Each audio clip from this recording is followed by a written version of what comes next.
fiery horse with the speed of light, a cloud of dust, and a hearty hi-yo, Silver, the Lone Ranger.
With his faithful Indian companion Tonto, the masked rider of the plains led the fight for law and order in the early western United States. The stories of his strength and courage, his daring and resourcefulness, have come down to us through the generations, and nowhere in the pages of history can one find a greater champion of justice. Return with us now to those thrilling days of yesteryear. From out of the past come the thundering hoofbeats of the great horse Silver. The Lone Ranger rides again. Come on, Silver. We're heading for the Black Hills. There's going to be trouble. Hail, Silver! Hoy!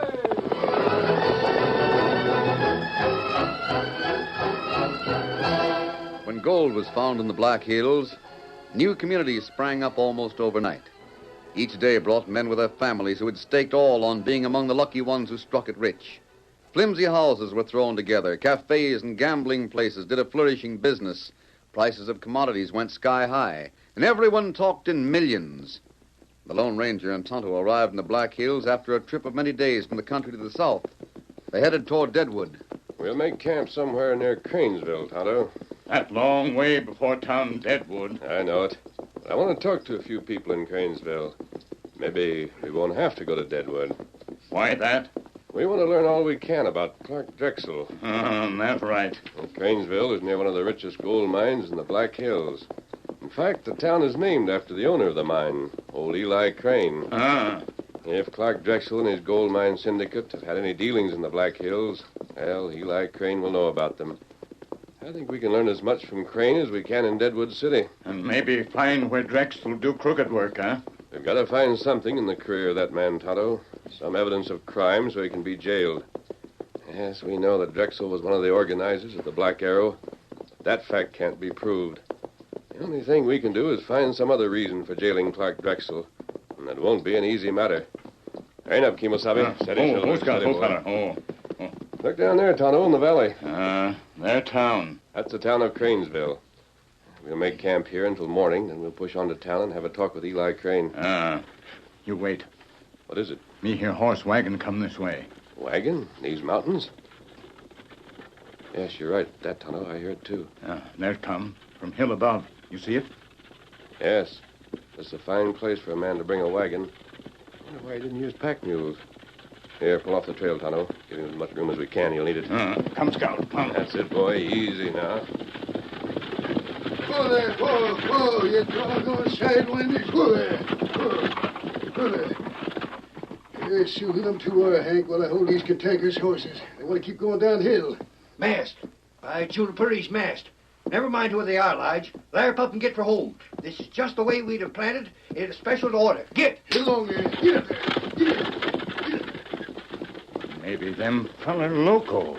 You hear 'em? Yes, I heard them, Tonto. Why them take empty wagon downhill? I don't know. Why are they using a wagon at all? A hard trail for a pack mule. Dangerous for a wagon. And wagon empty. There's no town uphill from here. The only town close by is Cranesville. If they'd been going uphill, I would think they'd planned to bring ore down in their wagon, but this... You see the way one fella look at you? Yes, at my mask. Ah. I wonder what he meant by that statement. You remember what him say? Yes, he looked at me, at the mask, and said, never mind who they are, get for home. This is the way we'd have it if we'd planned it special to order. Home.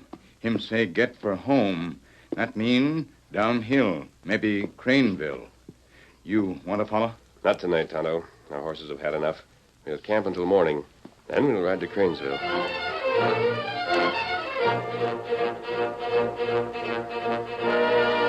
Eli Crane was an old man and a wealthy one. His gold mine was the richest in the Black Hills, and his home the largest in the district. His son Jim lived with Eli, as well as Jim's daughter Molly. Molly was a pretty girl of 19. As she opened the door for her grandfather, her face showed worry and concern. Gramp, you've been hurt. What happened? Doggone it all, it's my cussed infernal bad luck again. Come in, let me wash your head. Oh, you poor dear. What happened? Now, don't get yourself excited. It's just a little cut. Not near as bad as it looks. Get her washed off and it won't amount to anything. Here, this way, Gramp. How did you do it? I didn't do it. You think I'm plumb loco? Bashing my own head? I was in the Gold Crown Cafe, and a couple of liquor-swizzling saddle bums got to arguing, then shooting. It's a bullet wound. Just grazed me. Within a quarter-inch of killing you. Oh, ouch! Doggone it, Molly. It hurts when you wash it. Claire, you shouldn't be allowed outside the house. The trouble you've been into during the past week. It's my doggone bad luck. If I'd had this kind of luck all my life, I'd never lived to be past 60. Easy with that there biting, burning medicine now, Molly. This'll fix the wound. Now, don't yell when it starts biting. No. Oh, that's like a red-hot branding iron. That's the worst of it. Oh. Now you'll be all right. Well, that scratch won't need a bandage. How's your arm? Oh, my arm's all right. But it's a 9-day wonder it wasn't busted from that fall I got when the bridge went down. It's a wonder you weren't killed by that fall. You sure must be a tough one, Gramp. It wasn't being tough that saved my neck. It was grabbing onto a tree on the bank when the bridge caved in under me. Oh, hang it all, Molly. I wonder if I'm jinxed and hoodooed lately. Seriously, Grandpa, do you think all the things that have happened to you, the narrow escapes, were really accidents? Well, what else they be? You haven't any enemies? Enemies? Of course not. Well, might be a few men I wouldn't call friends, but no enemies that'd want to kill me. Now sit down and rest. Your head must ache something frightful. No, not too much. Saw Rodney Grant in town. Oh, then he's back from Deadwood City? Yep. Did he see Pa there? Talk to him. Oh, I'm glad. Let me know that Pa's safe. Rodney said that Jim wanted him to tell us he'd be back here in a week or 10 days. Good. It was just a plumb foolish notion of yours, Molly, that anything had happened to Jim. Oh, I suppose so. Tarnation take it, you had me beginning to worry. Where'd you get the idea in the first place? I don't know, Grandpa. Why I felt that something had happened to Pa. Just a woman's full hunch, I guess. I guess so. Rodney Grant said he might drop in for a little while. Oh. He don't act overpleased about it. Why should I? All right, Molly. Your pa thinks Rodney'd make a fine husband for you. Rodney thinks the same. But by Juniper, I'm with you, whatever you decide. Roddy's educated, of course. And a good job, working for that big gold mine syndicate. But you make up your own mind, honey. Don't let yourself be influenced. I'll answer it. It's probably Rodney now. Well, Miss Molly, good evening. Good evening, Mr. Grant. Won't you step in? Oh, thanks. Well, Eli, what happened to your head? Got grazed by a bullet in the cafe just after you left. You don't say. Yep. Sit down if you like. Thanks. You had a narrow escape, Eli. Had a lot of them the past week. It's getting kind of tiresome. Oh, I told Molly that you'd talk with Jim. Oh, you Thank should. you, Mr. Grant. It was kind of you to go all the way to Deadwood just because of my silly feeling that something had happened to Pa. Anything to give a pretty girl like you a little peace of mind. Worry's an ugly thing. I was so foolish. When that old prospector came in from his trip and told of seeing a dead man at the bottom of a ravine, I had the strangest feeling that it was Pa that he'd seen. I don't know why I felt that way, but I couldn't shake it off. But you needn't have any further concern, my dear. Your father's alive and well in Deadwood City. Does anyone know who the dead man is? No, but we will very soon. Oh. 2 men went after the body. They should be back by this time. Probably some poor prospect. You're a modest man, Rodney. You didn't say that you hired Lige and Hank to go after him. Oh, well, I Did didn't. you really? Nothing at all. The Drexel Syndicate will be glad to pay the expenses. We have a great interest in all prospectors and miners, you know. From what I hear, that outfit you work for can well afford to help prospectors and miners and see 'em get a decent burial. Right you are, Eli. Oh, that reminds me. Have you reconsidered my proposition? Nothing to reconsider. I won't sell my mine. Of course, it's up to you. Grandpa, you really should think it over some more. Pa says you do well to sell out. All of us could go I with him. know what the mine's worth. And Drexel Syndicate don't come close to that price. Well, we can't, you see, Eli. Many a time a mine will peter out suddenly, and of course the way we operate, it costs a lot to bring and install the heavy machinery. When I'm dead and gone, Jim can do what he's a mind to. While I'm here, I'm keeping the mine. No hard feelings about it. Of course not. None at all. Hey, Mr. Grant! What's happening outside? Mr. Grant! Mr. Grant, you there? Well, that's Lige, one of the men I sent to get the dead man. I left word for him to report to me here. Hey, Mr. Grant. What is it? When you hear, it was stolen. Masked man done it. Robbed us. Well, wait a minute, Lige. You come inside with me. The rest of you stay there. Left us a doggone to sing. Wait till here, Mr. Grant. We went up there where the prospector said. Did he go with you? No, he told me and Hank where he saw the dead man on the floor of the ravine. We found him all right. Was it anyone you knew? No, just an old prospector. Where did you take the body? That's just it. We was held up on the trail, and a man with a mask and a white horse stole the corpse. What's that? It's true, so help me, Eli. Why? I don't know why. This is a fine thing to talk about in front of Miss Molly. You come outside and tell me the rest. But, Mr. Grant, Such things are not for you to hear. Out with you. Sure thing. Hey, Mr. Grant, what did you I'll talk to you later. Over here, Lige, you crazy Now, fool. hold you. on, Mr. Grant. Let me tell you. Shut up and listen to me. No one else knew that Jim Crane went to that section instead of to Deadwood. He was making a secret trip. I told you just to make sure it was Jim, and if so, to come back and say you hadn't been able to find the body. But listen, if we'd have done that, the sheriff might have sent the man who reported it The out there. fool I saw to it, the old prospector left the community. He's miles away now. Yeah, but we said we couldn't find the corpse. The sheriff might have sent more men hunting it. You could have hidden it until we needed it. The sheriff still might have found it. We did hide it. When we saw that masked man and his Indian friend, we figured it'd be a good idea to say it was stolen. Now the sheriff will scour these mountains for the masked man. What if he finds that mask? Let him. The man's likely a crook anyhow. What'll his word mean? Who'll believe him if he says he didn't steal the dead man? Now, you let us help you, Mr. Grant. Maybe you're a slick operator, but me and Hank savvy the way things are handled in this part of the country. Let the sheriff find that masked man. We'll handle things.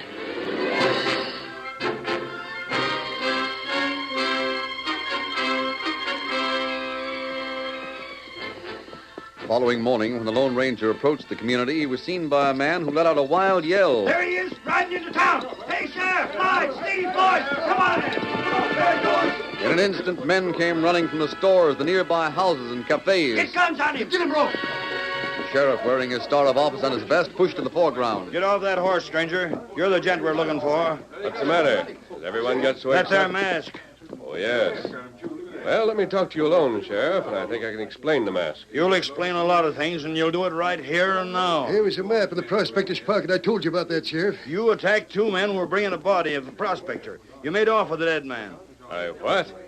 Who told you that? I did. Here's my partner to back up what he said. The law acts fast in these parts, mister. You'll tell all you know and go on trial or you'll hang by sundown. How can I tell what I don't know? You can't make us think you don't know.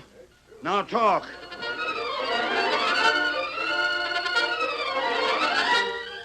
The curtain falls on the first act of our Lone Ranger story. Before the next exciting scenes, please permit us to pause for just a few moments.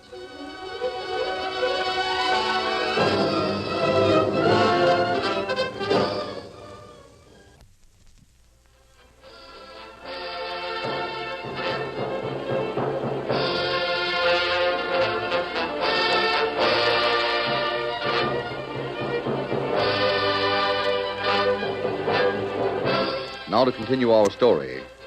The Lone Ranger remained in the saddle while the sheriff and many townsmen surrounded him with their demands for a confession of crime. Come along now. We'll take you to the jail and maybe see if that won't make you ready to talk. 1 minute, Sheriff. I'm not going to jail. No, we'll see about that. Those men have lied. They saw me on the down trail. They saw an Indian with me. That's right, Sheriff. I told you about the redskin. Their wagon was empty at that time. You stole the corpse to get a map that he had on him, showing where his claim was at. The name of the Indian with me is Tonto. I rode ahead of him in case I met someone who misunderstood the reason for my mask. Right now, Tonto is watching us. We'll arrest him, too. He's watching and ready to shoot any man who tries to stop me. I'm leaving here. Come on, Silver. Hey, get him! Shoot him down! I'll get him! You drop gun! Don't shoot! I dropped my gun. There's the redskin. Get him up, Stone! Get him both. Shoot him.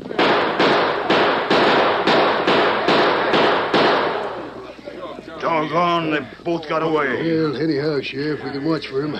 Fine pack we are. A dozen of us here, and we let that masked man get away scot-free. But that horse, sizzling bacon, did you see it travel? Nothing like it. We'll hunt him down. We'll start more men out to look for him. You deputies come to my office, and we'll organize so he'll be hunted down. All right, come on. Hank, you go tell Mr. Grant what's happened. It's all worked out first rate.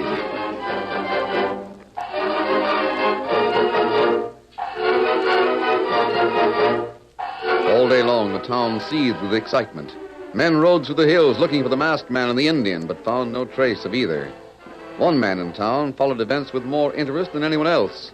It was Eli Crane. These young upstarts never got around in the West, Molly. That's the trouble.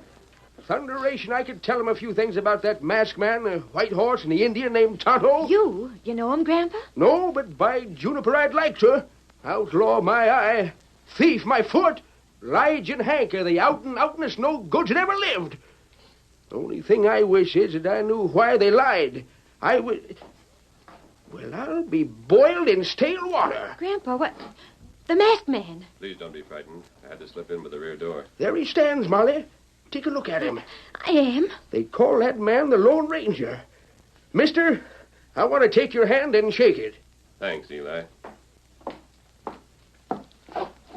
Thanks. I've got to speak to you alone. Without Molly here? Yes, it's important. I'll go to my room, Grandpa. Thank you, Molly. You'll understand later. Very well. Eli, do you recognize this silver belt buckle? Where'd you get that? Do you recognize it? I gave it to my son when he was 21 years old. He's always wore it. This buckle brought me here. I found it in the hills. Jim was in Deadwood. No, Eli. He wasn't in Deadwood. The hills? Well, after Tonto and I got away from the sheriff's men, we followed the back trail of those two that lied about us. We found what they'd done with the man they took from the ravine. Go on. This isn't a pleasant duty, Eli, but it may prevent further mischief. You know now. Jim is dead. It was Jim in the ravine. Yes. He took his belt, brought it here. To make sure who he was. I hope to learn why those two hid the body. Was he murdered? No. He stood too close to the edge of a ravine. The ground caved in under his feet. I wonder. Doggone it all. I wonder what those two lied for. It was Rodney Grant that hired them. Grant? He's from the Drexel Syndicate. Trying to buy my gold mine. I won't sell. Tell me some more, Eli. Tell me everything you can about Rodney Grant. Will you trust me that far? I'll tell everything I can think of. You sit down there and listen. For over an hour, old Eli talked, at times choking up a little as he thought of his son, Jim. Then Molly was called into the room, and the little conference continued for another hour. Later that night... Great Scott! Shooting in old Eli's house. Get him! Get him! There he goes! Come, Silver! Come on, boy! Hurry! Hurry, get the sheriff. Tell him to come at once. Tell him it's my grandfather. Shot? You had the shot. You saw that masked The man. masked man. Great guns. Tell the sheriff to come. Oh, do hurry.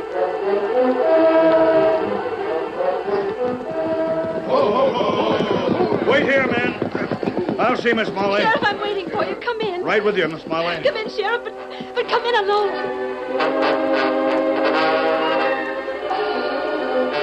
It wasn't until the following day that Rodney Grant heard the news. Then he called a meeting of the men who were helping him. He grinned as he closed the door behind him. Fate certainly gave us a hand, boys. It's a good omen. I don't take stock in good omens. You pay us some cash, and I'll make us feel lots better. Well, I can't give you all I promised just yet, boys, but it'll come, never fear. Don't tell us you're short of cash money. Well, I had to pay out a lot, remember that. Several men who tried to put old Eli the way had to be paid. Why did they? They didn't do anything. The old man escaped everything they tried. And I didn't want them to be dissatisfied and start talking. How much did it cost to hire that masked man? Yeah, that's what I've been wondering. How'd you get him lined up to do the shooting? I didn't have anything to do with the murder. That's the strange part of it. That's why I said that fate was good to us. Now what? Are you ready for us to make the next move? Yes. Can you two get out of town with your wagon without being seen? Sure thing. That won't be hard. The sheriff will spend most of his time at the Crane house. Very well. Get everything fixed then. We'll plan the fire for tonight. We got the shack all fixed. It's between here and Deadwood. All right. Sure will be hard on poor Miss Molly. I'm sorry for her. It'll be the best thing for her in the long run. She thinks your father's still alive. Well, she's got to know sometime. Now she can sell the mine and go east with a fortune. Maybe as my wife. I'll count on you two to handle the fire tonight. Don't slip up. I'll pay you as soon as I get more cash from my company. They'll send it, won't they? When they hear that I can buy the Eli Crane gold mine, I should say they will send it. All right, then. Come on, Hank. We got things to do.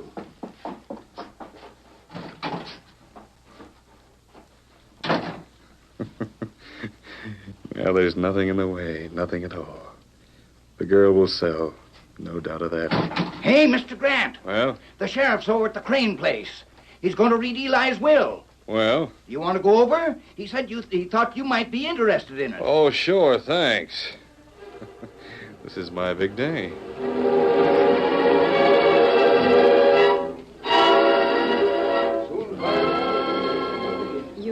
You can sit right there, Mr. Grant.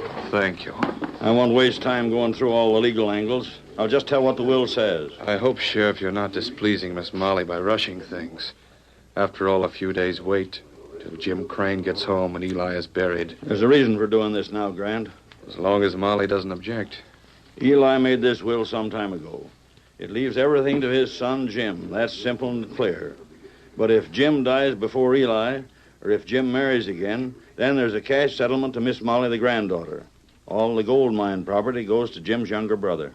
Oh, younger brother, huh? Yes. He's in the east. He's an operator in gold mines. He wouldn't sell to you, Grant. Well, as it stands now, then, Jim Crane owns the property, doesn't he? That's about it. Now, do any of you folks have questions? Well, if there are no questions, Sheriff, I'd like to... I got some questions. I'm coming in now, Sheriff, and talk to that ornery polecat. Eli Crane. Here, you dirty schemer. Look at the man you tried to murder. You're not dead. You're doggone right I ain't. Where's the Lone Ranger? Where is he, Sheriff? I see him coming. He's stopping outside now. Good. He's on the porch. Come in. You're just in time. Sheriff, Lige and Hank have gone. Otto's watching them. Good. Those two will tip Grant's hand. But I don't understand. You will. You tell him, Lone Ranger. Tell the weasel-faced skunk. You wanted to buy the Crane property for your boss, Clark Drexel. Well, of course, but I wouldn't sell. So you figured on having me killed off, knowing that Jim would sell. And you learned that Jim had been killed in a fall, but you didn't tell anyone. You looked up Eli's will.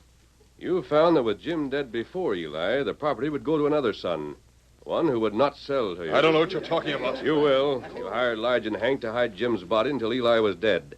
And you planned on making everyone think that Jim died after his father. Well, this is ridiculous. Why should I? The law would then assume that Jim inherited the gold mine. And when he died, his daughter would be the heiress. She would then sell to you at Drexel's price. You schemed it that way, Grant. You can't deny it. Who can't deny it? I deny every word of it. You lied when you said you talked to Pa in Deadwood. If you talked to him in Deadwood, how does it happen that I found this belt on the man Lige and Hank hid in the mountains? I don't know anything about it. You get in there. Don't do that. There are your pals, Grant. Me find them. Them got wagon outside. Them talk plenty now. We didn't do no crime. We only... Lige, look at me. Lige, you better tell all you know and save your neck. We didn't know he schemed to kill it. You, the masked man. The Lone Ranger, you coyote. Go on. Don't do nothing to us. We got Jim from that ravine. We only kept him where he wouldn't be found, that's all. What were you going to do next? Why, we was... Go on, speak. We was to take him to Hunter's cabin and set a fire tonight. So everyone would think he'd burned to death 24 hours after his father was killed. Who suggested that to you, Lige? Grant did. I'll get you for that. You did. He ain't paid us. I'll tell more about him, Sheriff. He hired a couple of breeds to start a fight and shoot Eli as if by accident. He hired the same breeds to try and kill Eli by cutting a bridge under him. Oh, are you Why, dirty? Juniper, I don't know what the law can do, but I know what I'm going to do. No, don't. Oh. There. Reckon I can still handle my fist. Oh, drat, it looks like he's busted that chair in his fall. You knocked him clean out, Eli. Try to kill me, will he? Schemed to buy my gold mine. Marley, your pa wouldn't have sold at the price Grant was offering. No matter what he thought at first, he wouldn't have done it. No more than I would. Oh, when you inherit after I'm dead and gone, you can do what you want. I'll never sell, never. We Cranes will always operate our mines. Some of us have got to stand by our land. Yeah. If this Drexel syndicate gets all the mines the way they're out to do, it'll be bad. They'll set the prices for men's labor. That's right. They'll set prices for shipping. They'll have too much power. This here country isn't based on giving one outfit all the say.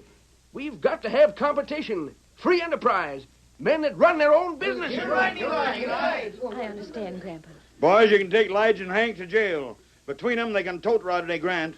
If there's no law to jail Grant, then he'll be downright unlucky. Because if I know the men here, he'll leave town on a rail wearing hot tar and feathers. Miss Molly, I'll attend to Jim. Thanks, Sheriff. Say, where's that masked man?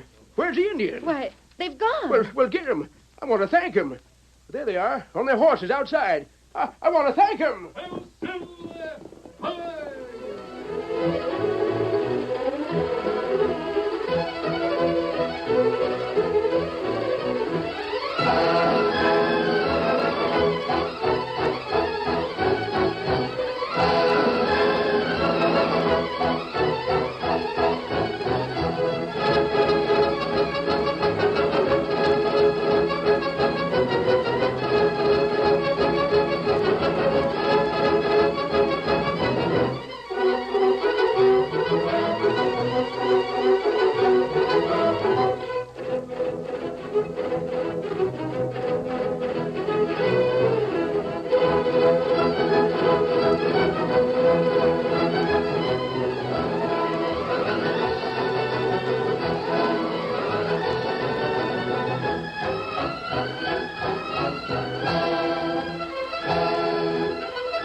The story you have just heard is a copyrighted feature of the Lone Ranger Incorporated.